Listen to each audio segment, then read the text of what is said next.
Ok, pessoal? Primeiramente, bom dia, boa tarde ou boa noite, né? Dependendo da hora que vocês estão assistindo esse vídeo. Segundamente, estamos aqui mais uma vez juntos e separados, para darmos continuidade às aulas de Química, né? Esse nosso sistema de ensino remoto, né? Hoje a gente vai continuar falando ainda sobre funções inorgânicas. É o nosso assunto principal desse quarto e último bimestre desse ano para o pessoal do primeiro ano, ok? Nas aulas anteriores, nós consideramos que uma função inorgânica é um grupo de compostos inorgânicos que apresentam propriedades químicas semelhantes, ok? E vocês já aprenderam nas aulas anteriores a identificar, classificar e nomear ácidos e bases. Hoje, nós vamos para a nossa terceira função inorgânica, terceira e penúltima função inorgânica, os sais. Ok? Bem, obviamente que ácidos, bases e sais têm uma característica em comum. Qual é essa característica em comum? Em água, eles geram íons. Só que o que difere cada uma dessas funções é exatamente o tipo de íon que vai ser gerado em água. Nós vimos anteriormente que os ácidos, eles geram íons H+. Então, todo ácido é representado por um hidrogênio ligado ao outro átomo ou grupamento.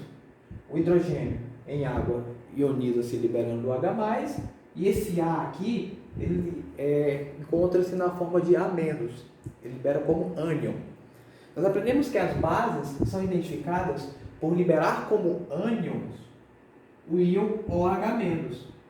Então, toda base é um metal ligado a um grupamento OH. Ok? Os sais também têm a mesma característica. Em água podem se ionizar. O que difere os sais do ácido da base é que os sais não liberam apenas H+, ou apenas OH-. Obviamente que existem alguns sais hidrogenados que podem liberar H+, mas quando isso acontece, o sal libera dois íons, não apenas o H+. Daqui a pouco eu coloco um exemplo desse tipo de sal, ok? E os sais inorgânicos são compostos iônicos, quer dizer, são formados por cátion e ânion, são formados pela ligação química, ligação iônica que ocorre quando há uma transferência de elétrons. O metal ligado a um não metal. Só que os sais, eles podem ser obtidos através de uma reação de neutralização entre um ácido e uma base. Quer dizer, se você coloca um ácido representado como H, interage com uma base, que aqui é representada como BOH, essa interação química vai promover uma reação de dupla troca. Nessa reação de dupla troca, vai haver uma troca aqui. O hidrogênio vem para cá, esse metal vai para lá, e aí você vai ter dois produtos. Um representado como Ba, e o outro produto, H mais OH, seria a água. Ok? Então, na interação entre um ácido, ou na reação química entre um ácido e uma base, nós vamos produzir isso aqui, ó, um sal inorgânico. E aí o sal é formado por um cátion, que advém da base, e um ânion, que advém do ácido, ok? Um dos sais mais conhecidos ou mais comuns é o sal de cozinha, a gente chama de cloreto de sódio, e a gente representa como NaCl. O NaCl, ele pode ser obtido pela reação entre o ácido clorídrico mais o hidróxido de sódio. Então, dessa reação química, eu vou pegar o B, que aqui é representado pelo Na, e o A, que aqui é representado pelo Cl, mais H2O. Isso aqui é o que nós chamamos de reação de neutralização, que é um tipo específico de reação de dupla troca. Vocês aprenderam, né, anteriormente, antes da gente começar a falar em funções inorgânicas, a classificar as reações químicas, né? Então aqui é uma reação de dupla troca. Dois reagentes, dois produtos, e vai haver uma troca de elementos químicos. Ok? Geralmente essa troca ocorre trocando-se os cátions. Ok? Então isso aqui, ó, é um sal inorgânico. Esse sal em água, ele pode sofrer uma dissociação iônica, liberando os íons Na+, e Cl-. Então, como você gera aqui como produto NaCl água, você não vai ver o NaCl lá. Esse NaCl que você vai obter, ele vai estar na forma de íons dissolvido na água. Então, se você evaporar a água, por exemplo, você obtém o NaCl na sua forma sólida. Aí já com os íons combinados formando esse composto. Ok? Então, qual é a diferença de um ácido para uma base e para um sal? Todo ácido começa com hidrogênio, mas nem toda molécula que comece com hidrogênio é ácido. Por exemplo, a água. A água começa com hidrogênio, mas não é um ácido. Para ser uma base, termina com H. Simples assim. Para ser um sal, nem começa com H, nem termina com H. Por enquanto, essa é a consideração que a gente vai fazer. Então, o sal, você tem um metal ligado ao não metal ou um metal ligado a um grupamento. E aí, o tipo de sal vai depender do ácido e da base que originou aquele sal. Ok, pessoal? Então, vamos lá. Próximo ponto, né? Pessoal, como um sal é obtido pela neutralização entre um ácido e uma base, geralmente quando a gente usa a palavra neutralização, a gente tem que lembrar do que a gente falou na aula anterior, como, por exemplo, o pH, por exemplo. Se eu tenho um meio muito ácido, eu tenho um pH baixo, concorda? Então, se eu quiser aumentar o pH daquele meio, eu adiciono uma base, porque essa base tende a neutralizar esse ácido, ok? Então, por isso que a gente fala em neutralização. Então, a base neutraliza um ácido e vice-versa. Obviamente que quando a gente vai classificar um sal, a gente pensa nessa neutralização. Só que essa neutralização, ela pode ser total ou parcial. Como assim total ou parcial? É simples, ó. Se eu tenho, por exemplo, em um meio um ácido muito forte, eu tenho um ácido muito forte. Para eu conseguir neutralizar esse ácido forte, eu vou precisar de uma base forte, concorda? Porque se eu utilizar uma base fraca, por exemplo, eu vou conseguir neutralizar a acidez do meio? Não, e vice-versa. Se eu tenho uma base muito forte, eu preciso de um ácido forte para neutralizar. Se eu botar um ácido fraco, eu não vou conseguir uma neutralização completa. Então, dependendo do tipo de neutralização, você vai ter aí o tipo de sal que você vai obter daquela reação. Ok? Então, por exemplo, eu posso classificar os sais em 3 tipos. Um sal pode ser ácido, básico ou neutro. Qual a diferença? É bem simples. Um sal ácido é obtido pela reação de um ácido forte com base fraca, onde a neutralização não foi completa. A neutralização foi apenas parcial. Então, se eu tenho um ácido forte e coloco uma base fraca, aquela base fraca não foi suficiente para neutralizar todo o ácido. Então, o sal produzido, ele vai ter um caráter ácido. Ele vai ser levemente ácido. O sal básico é obtido pela reação de um ácido fraco com uma base forte. É o mesmo problema. Se eu tenho uma base forte e eu coloco um ácido fraco, esse ácido não vai conseguir neutralizar completamente a base. Então, o sal produzido ele vai ser levemente básico. Então, ele vai ter um pH um pouco acima de 7. E o terceiro tipo é o sal neutro. O sal neutro é óbvio. É obtido pela reação de um ácido fraco com uma base fraca, é fácil neutralizar, ou um ácido forte com uma base forte.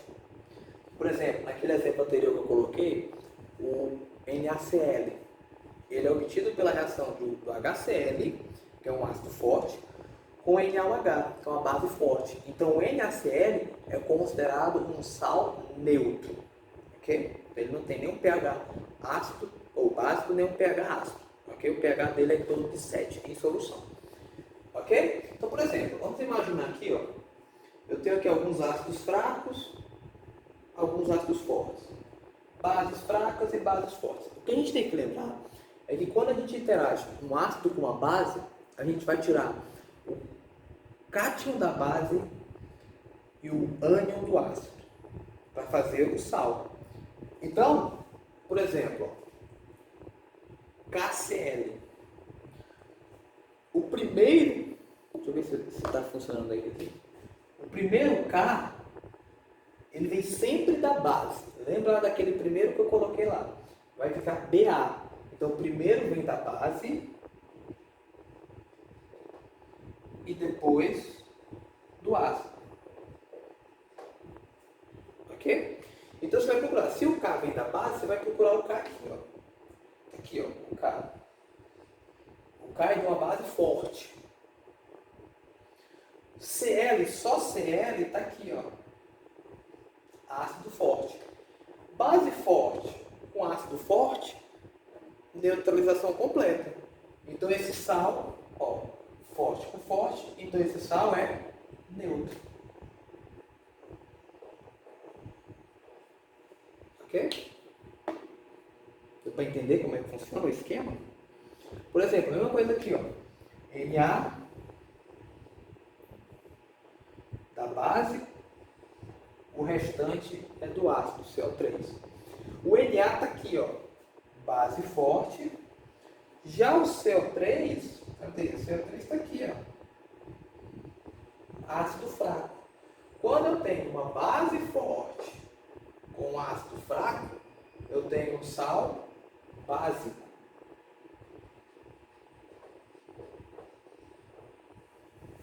Ok? MgSO4. O Mg está aqui, ó, base fraca. SO4 está aqui, ó, ácido forte. Base fraca, ácido forte, sal ácido. Ok, pessoal? Claro. Professor, mas as questões vão me dar isso aqui? Bem, as questões não vão dar isso aqui. Quer dizer, algumas sim e outras não. Obviamente, nas minhas atividades, geralmente eu dou essas tabelinhas e pergunto só o final aqui. Infelizmente, saber se um ácido é forte, um ácido é fraco, uma base é forte, uma base é fraca, você tem que meio que decorar ou aprender tudo que a gente falou anteriormente. Quais são as características de bases fortes e fracas, como é que você identifica, ácidos fortes e fracos, como é que você identifica e por aí vai. Então, isso pode parecer simples se você tiver a referência. Ok? Então, se você tendo uma referência, fica mais fácil, né? Porque você vai só comparar, né? Mas ele não é tão simples quanto parece. Infelizmente, muita coisa na química depende muito mais de vocês do que de mim. Então, se você encontra uma questão dessa no Enem, por exemplo, para você saber isso aqui, eu já disse para vocês como é que vocês sabem se uma base é forte, fraca, ácido forte ou fraco. Mas aí vocês vão ter que decorar ou aprender isso aí. Então tem que estudar muito para poder chegar até isso aqui. Ok? Obviamente que geralmente quando cai questões assim no Enem relacionadas à força ácida, a sal e etc., geralmente são os mais comuns, né? Os sais, os ácidos, os bases mais comuns. Então você acaba meio que, quando você resolve várias questões, você acaba meio que percebendo que quase todas as questões têm os mesmos ácidos, bases e sais. Então alguns conseguem decorar facilmente, né? Mas enfim, é um pouquinho complicado, né? Pode parecer simples porque eu estou colocando essas referências, mas na prática é bem mais complicado. Ó, o quarto sal aqui, Al, lembrando que o primeiro sempre vem da base, então tá aqui o Al, ó, base fraca. PO3 vem com ácido fraco. Base fraca com ácido fraco, fraco, fraco, neutro. Ok? Vou passar na atividade de vocês, vai ter uma questão assim, né? Obviamente que eu vou dar essa tabelinha como referência. Então você só vai ter que extrair qual é o cátion que você tira da base, qual o ânion que você vai tirar do ácido. Ok, pessoal? Então esse é o primeiro ponto, a classificação dos sais. E aí chegamos numa parte um pouquinho chata, um pouquinho complicada, é bem mais, teoricamente, bem mais chata do que as anteriores, que é a nomenclatura dos sais. Por que é um pouquinho mais chato? Bem, existem duas maneiras de você dar a nomenclatura de um sal. É você pegar a fórmula e usar a regra geral, ou através dos nomes do ácido e da base que originaram aquele sal. Geralmente, como eu sempre quero que vocês entendam o básico da química, geralmente o que eu faço? Eu dou o nome do ácido e o nome da base para que você consiga montar aquele sal. O ideal é que, obviamente, vocês estudem e aprendam um pouco mais, vocês aprofundem um pouco mais na nomenclatura, para que vocês consigam escrever o nome somente olhando para a fórmula, sem ter que saber de que sal, de que ácido ou que base que foi originado aquele rapaz, ok? A regra geral diz o seguinte, que para nomear um sal, você vai colocar primeiro o nome do ânion, lembrando que o ânion vem de onde? Do ácido. Quando a gente fala o ânion, a gente está lembrando que o sal é esse aqui, ó, Ba, né? Então esse aqui é o ânion, esse aqui seria o cátion, que geralmente é um metal que vem de quem? Da base. Então a regra é o seguinte, nome do ânion, que provém do ácido, de nome do metal, de onde vem a base. Quer dizer, um é o A, outro é o B. Eu não sei se vocês assistiram a aula até o fim de ácidos, mas eu cheguei a comentar essa conversão, digamos assim, em relação ao ácido, como é que a gente chama o ânion. E aí depende muito do tipo de ácido. Se tiver um ácido, um hidrácido, onde a terminação é hídrico, eu vou trocar o termo hídrico por eto. Se eu tenho um oxiácido, onde a terminação é ico, eu vou trocar ico por ato. Se eu tenho um oxiácido, cuja terminação é oso, eu vou trocar oso por ito. Ok? Então a gente pode dar um nome de um sal através dos nomes do ácido e da base que originaram aquele sal. Então é isso que eu quero que vocês aprendam. Ok? Pelo menos vocês consigam aprender inicialmente. Obviamente, se a gente tivesse em aulas presenciais, a gente podia até passar mais tempo para tentar aprender ou decorar o nome dos ânions e etc e tal, só que a gente não tem muito tempo, ok? Então, nós vamos aprender o nome do sal pelo ácido e base que originaram aquele sal. Então é o seguinte, ó, vamos lá. Primeiro vamos atrás do nome do ânion, que vem de quem? Do ácido. Então, ácido clorídrico. Então, eu vou pegar esse termo aqui, só que eu vou trocar. Onde tem hídrico, eu vou tirar e vou colocar eto. Então vai ficar cloreto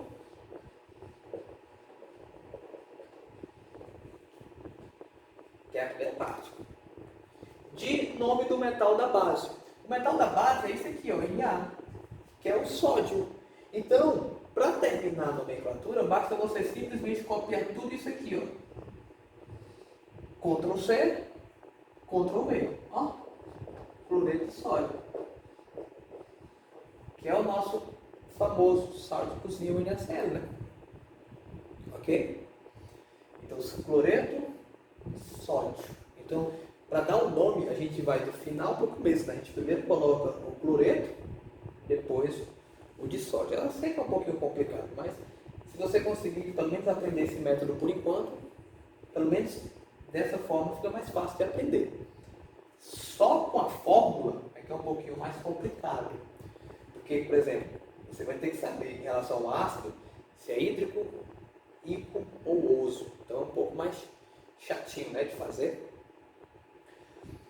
Ácido sulfúrico, ó. Tira esse ico e coloca o ato. Só que sulfurato fica muito estranho. Então, a regra convencional pede que você coloque apenas sulfato. Pronto. Então, quando você tem o sulfúrico, você não precisa colocar sulfurato, você coloca apenas sulfato. E aí, como é que eu termino?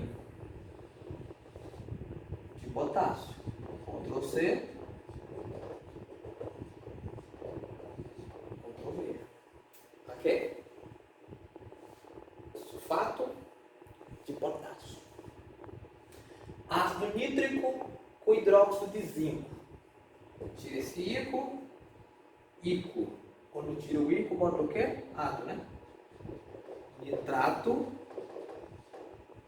Como é que eu termino, pessoal? De zinco. Ah, professor, é bem facinho, né? É bem facinho, né, cara? É bem facinho, pessoal. Quer dizer, é bem facinho dessa forma, como eu disse. Se você tiver só a fórmula, fica um pouco mais complicado. Porque, por exemplo, você até pode ver o NO3, mas será que você aprendeu? Ah, o NO3 é do ácido nítrico ou do ácido nitroso?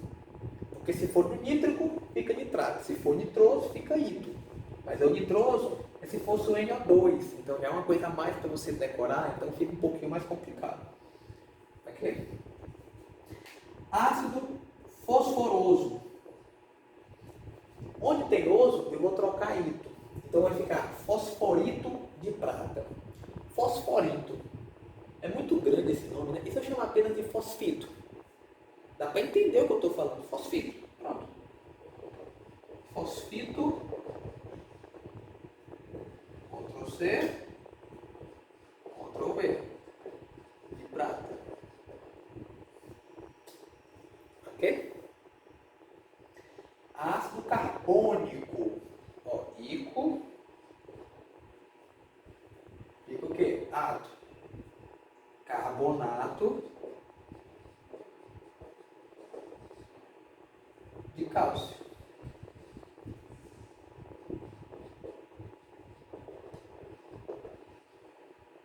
Ah, professor, aí só filé. Carbonato de cálcio. Ácido fluorídrico, hídrico. É o que? Eto, né? Fluoreto de quem? De alumínio.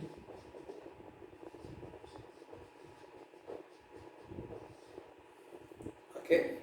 Fluoreto de alumínio. Uma observação aqui, ó. Eu vou apagar aqui rapidinho. Eu vou apagar aqui em cima só para colocar uma observação.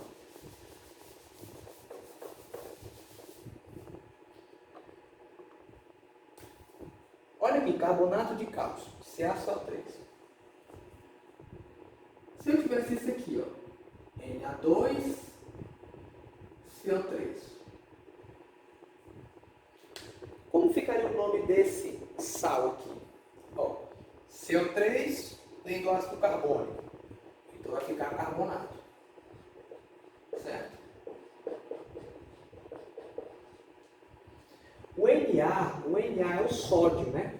Então é carbonato de sódio. Mas vocês talvez já tenham ouvido falar em uma substância química chamada bicarbonato de sódio, certo? Bicarbonato de sódio. E aí você pergunta, qual a diferença entre o carbonato de sódio e o bicarbonato de sódio? É a fórmula do sal e o tipo de sal. O bicarbonato de sódio é um sal que tem dois cátions. Um é o Na e o outro é o hidrogênio. Você vai perceber que aqui tem Na2 do carbonato. No bicarbonato é um Na e um hidrogênio. Então NaHCO3.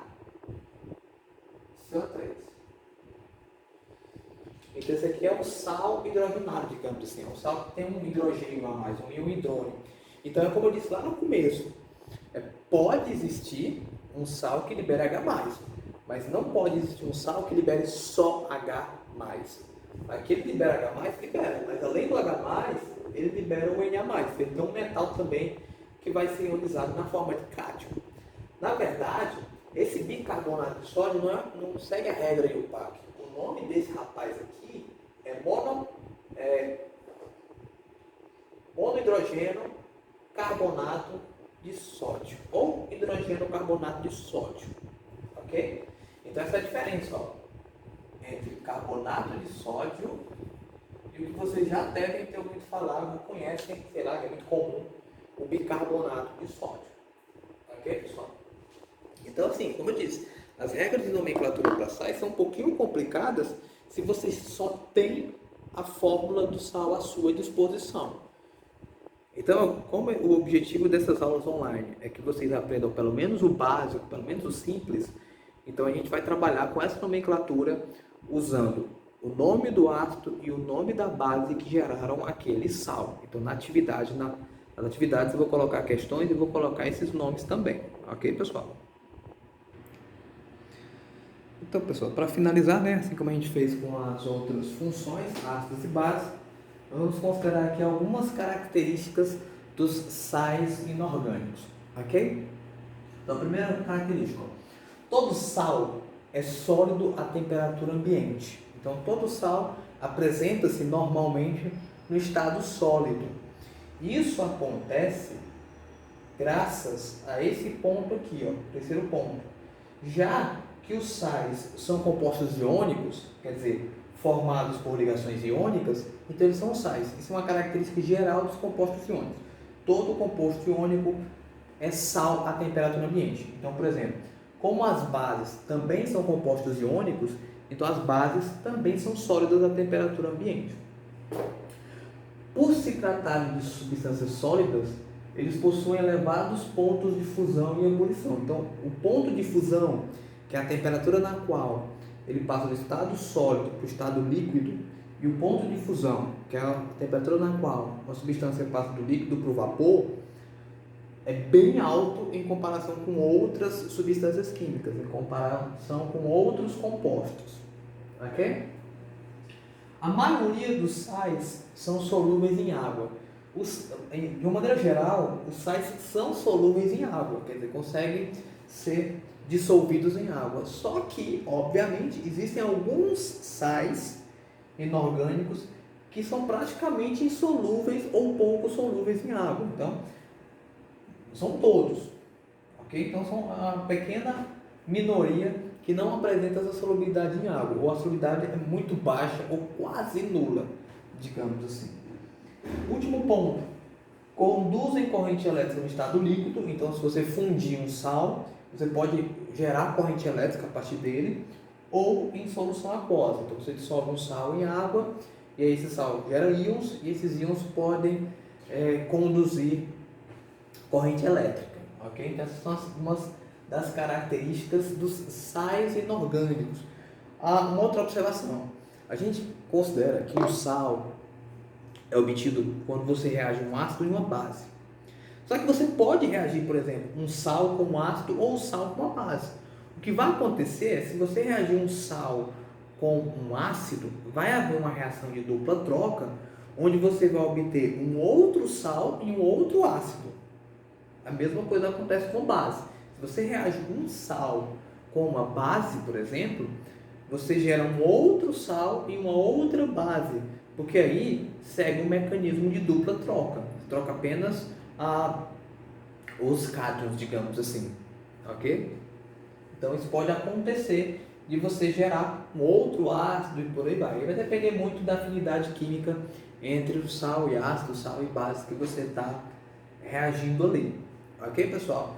Então essa é a nossa terceira função inorgânica. Aprendemos ácidos, bases e sais.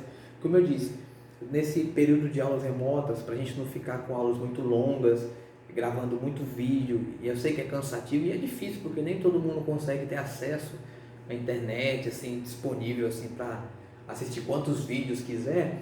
Então a gente faz um resumozinho, então essa aula é só um resumozinho, é o básico, é o que vocês precisam saber, é o mínimo que vocês precisam saber para sair do primeiro ano com conhecimento, né? Para não sair do primeiro ano só, passei só por passar, aprendi porra nenhuma, não, tem que aprender esse básico. Então na próxima aula, na próxima semana, eu já vou gravar um outro vídeo com os óxidos também, os conceitos básicos em relação a óxidos, e aí a gente acaba o ano letivo, A gente acaba esse ano e aí eu espero encontrar vocês no segundo ano e aí, né, se Deus quiser e uma vacina estiver pronta, nós voltaremos à sala de aula. Ok, pessoal? Então, se cuidem e até a próxima aula. Ok?